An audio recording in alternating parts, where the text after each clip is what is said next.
На этом кладбище похоронено 7000 мирных жителей. В основном это женщины и дети, умерших в финских концлагерях города.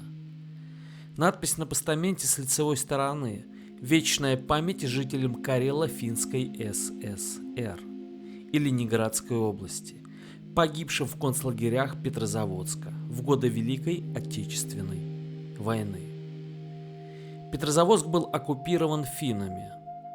В городе находилось 7 концлагерей.